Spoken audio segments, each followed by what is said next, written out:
morning to all of you. Let's see the second part of the Treasure Seekers, Chapter 5 of Literature Reader textbook.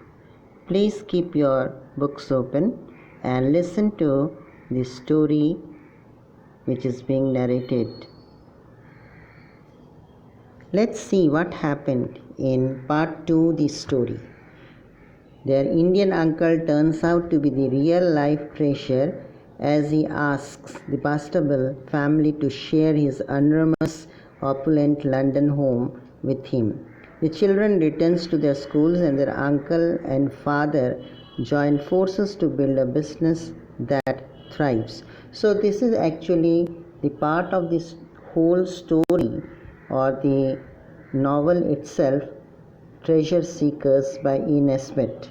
But what happens in this part of the story, you will see when Dora comes up with the idea to dig the ground that is plain digging. After that, what is happening, we can get in part 2 story.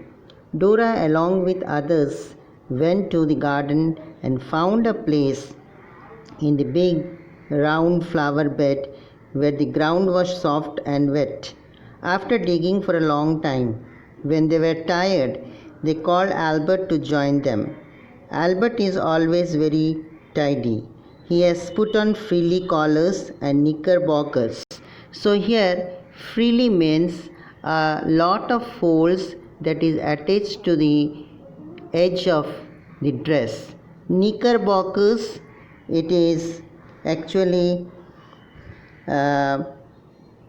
dress and pants ending above the knees, knickers.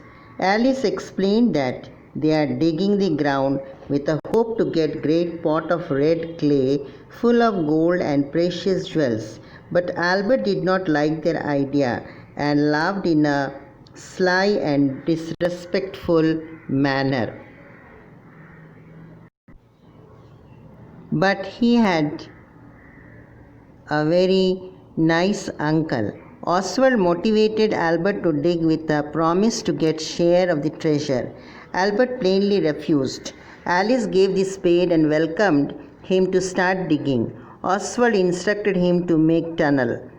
Oswald initiated the work and finally all the members joined in. They had a dog named Twitcher to scrape the earth out of the tunnel. After their strenuous effort, the tunnel was nearly a yard long. When Albert's turn came, he funked in. Funked in means to avoid doing something because you are afraid. Alice encouraged him by telling that he won't notice being dark in the tunnel. He suggested Albert to just crawl in and dig with his hands. Except Nora, all of them participated in this task. Dora doesn't like worms, so she exempted herself from digging the ground.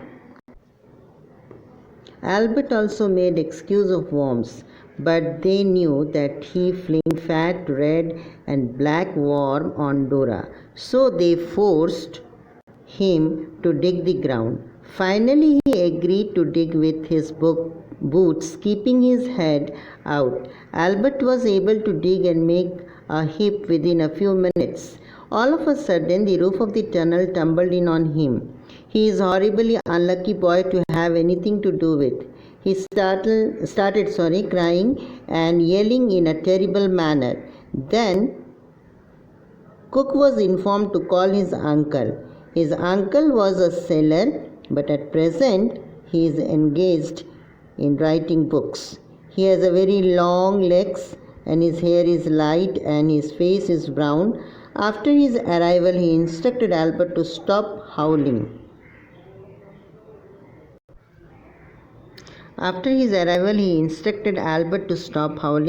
He told him to be very still, otherwise a chunk of his meat will be carried along with his spade. Albert's uncle was puzzled when he saw him buried in the tunnel. He encouraged Albert to keep up his moral strength to come out from this dilemma. All of them felt sorry for Albert's condition. After some time, he was able to rescue Albert from the tunnel. He told them they won't get anything because he had never heard of one coin buried in any one garden. Just then Oswald pointed out something shining. It was a half crown. They were dumbfounded. It is only read in books and not in the real world. It was 5 pence. They wanted to give odd something to Albert and they would have 4 pence each. He was happy at this idea. After departing, while departing, they got another half crown. Oswald was overwhelmed to find another half crown, so he decided to have Albert next door door's uncle to visit them regularly because he has sharp eyes, and Dora also could not find it from where he got the second half crown.